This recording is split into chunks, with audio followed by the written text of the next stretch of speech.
Olá! Segundo o levantamento da Defensoria Pública do Rio de Janeiro e do Colégio Nacional de Defensores Públicos Gerais, o CONDEG, ao menos 90 pessoas foram presas injustamente entre os anos de 2012 e 2020, aqui no Brasil, devido a falhas de reconhecimento fotográfico. Como uma possível solução, em 2021, o Conselho Nacional de Justiça criou um grupo de trabalho para definir um plano de ação contra a prisão de pessoas inocentes. Um dos objetivos é estabelecer regras e procedimentos de reconhecimento pessoal para aumentar a segurança e a correta identificação dos suspeitos. Para isso, nós estamos recebendo hoje 2 especialistas no assunto. São pessoas que injustamente são presas e por isso nós estamos recebendo o advogado Ariel de Castro Alves, especialista em direitos humanos e segurança pública e presidente do grupo Tortura Nunca Mais. Também recebemos Glauco Mazeto, assessor criminal da Defensoria Pública do Estado de São Paulo. Muito obrigado pela presença dos nossos convidados. É uma programação diferente, né? Vocês estão aí virtualmente, mas eu creio que nosso telespectador vai aproveitar demais, porque são 2 especialistas que realmente conhecem o tema. A primeira questão é, eu fiquei muito impressionado com esse dado, de 90 pessoas que foram presas de uma forma absolutamente, né? A gente não sabe como, só pelo reconhecimento. Então, eu olho ali, será que é aquela pessoa? É aquela pessoa que estava lá no crime? É aquela? Ah, não. É aquela. Pronto, aí, né, a pessoa já é presa inocentemente. Eu queria saber da vivência de vocês nessa questão, se tem mais alguns motivos pelos quais essas pessoas são presas impunemente. Ou só é realmente essa falha no reconhecimento fotográfico, que é grave, né? De repente uma pessoa fica anos lá presa e de repente é inocente. Vocês fiquem à vontade, o doutor Ariel pode começar, depois o Glauco também pode seguir. Então, Carlos Malho, primeiro cumprimentar você, que é um grande jornalista com vasta experiência na área, né? Um grande comunicador. Então, é um prazer participar do programa. Obrigado. E cumprimentar o Glauco, que representa a Defensoria Pública, né? Como eu dizia para ele antes do programa, participei como coordenador do Movimento Nacional de Direitos Humanos no movimento da criação da Defensoria, quando várias entidades da sociedade civil se uniram para defender a criação da Defensoria Pública no Estado de São Paulo. Fizemos atos públicos, tivemos grandes conversas com o governo do Estado, com a Assembleia Legislativa, com os procuradores do Estado, que através da PAJ faziam o trabalho antes da existência da Defensoria, e é um órgão fundamental para garantir o que a Constituição prevê: assistência jurídica gratuita aos necessitados. Eu lembro que, na época, eu também compunha a Comissão de Direitos Humanos da OAB e estava participando pela Comissão de Direitos Humanos da OAB do movimento pela criação da Defensoria e fui rechaçado por alguns colegas que diziam que estaria atrapalhando a advocacia ao defender a criação de uma defensoria.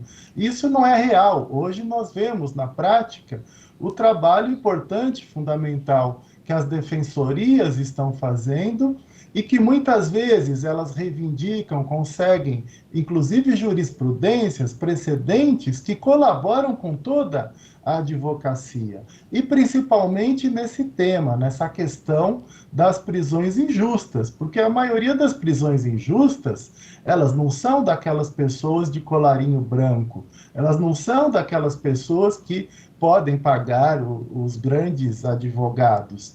Elas são pessoas pobres, negras e que moram na periferia, o público que recorre à Defensoria Pública.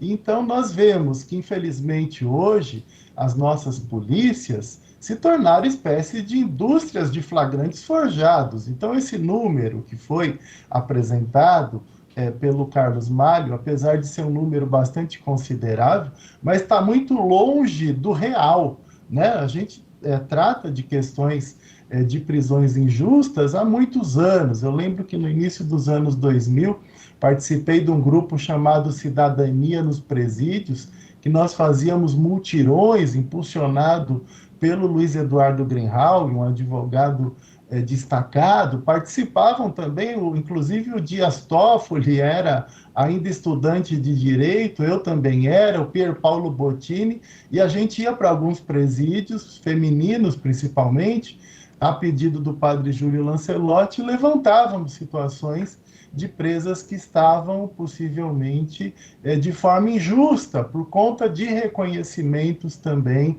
completamente ilegais, de falsas memórias, de reconhecimentos inadequados. Então, esse não é um tema novo, mas nós vemos cada dia mais casos, ou a mídia também está dando mais espaço para essas situações. Mas, de fato, hoje vemos iniciativa do CNJ, novas decisões do STJ, que trazem luzes para essa questão. O descumprimento do Código de Processo Penal quanto aos reconhecimentos e reconhecimentos fotográficos, quer dizer, acontece um crime em determinado local, os policiais abordam os primeiros jovens negros pobres que estão passando por ali, tiram fotos e levam os seus celulares para a vítima reconhecer, ou mandam no WhatsApp da vítima a foto daquelas pessoas dizendo, são esses os autores do crime. Então, eles já induzem a vítima para reconhecer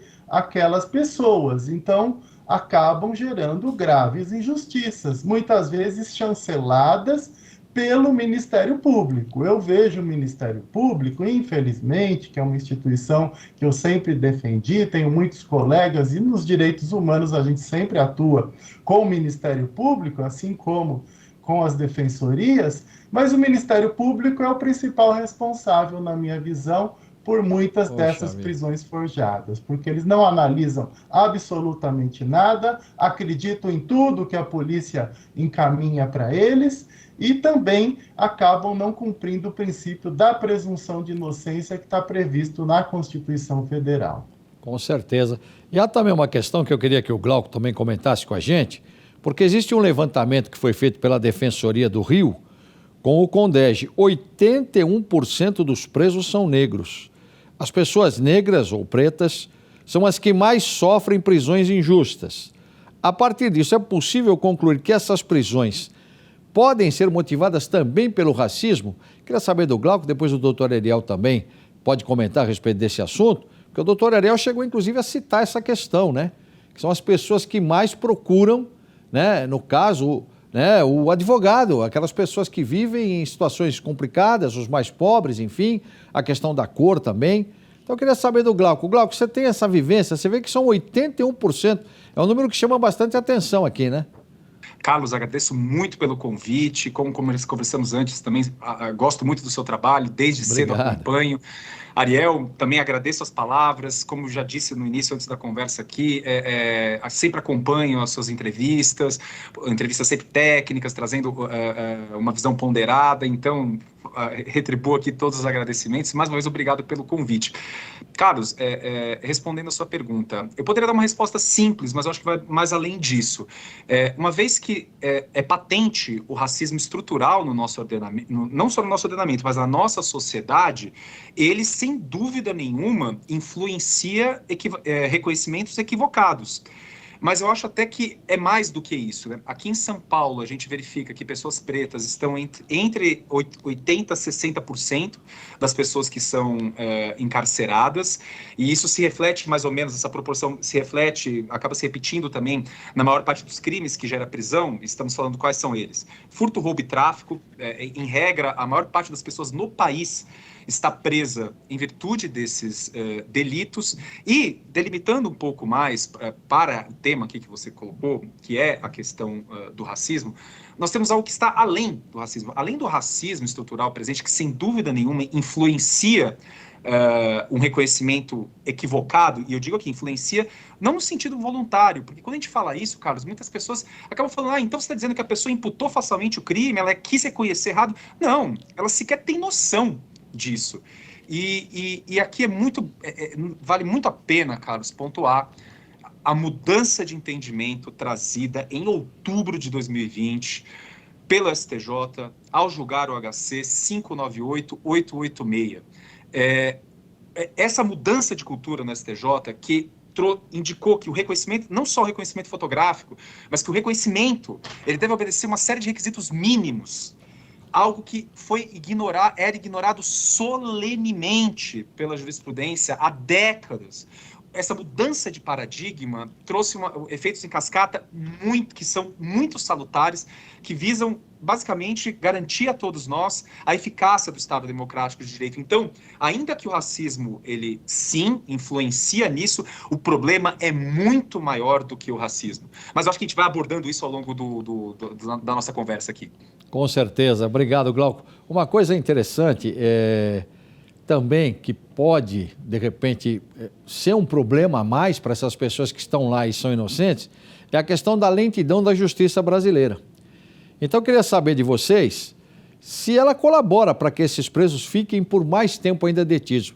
Mas eu peço a atenção de vocês e peço licença, a gente vai para um rápido intervalo e, na sequência, a gente vai debater esse tema, os dois, nossos convidados, o Glauco Mazetto e também o doutor Ariel de Castro Alves. A gente vai para um rápido intervalo, portanto, é um assunto que, sem dúvida nenhuma, você que está em casa já está, de repente, fazendo aquele juízo de valor, porque ninguém que é inocente pode ficar preso. Essa aqui é a grande realidade. Decisões e argumentos, volta já.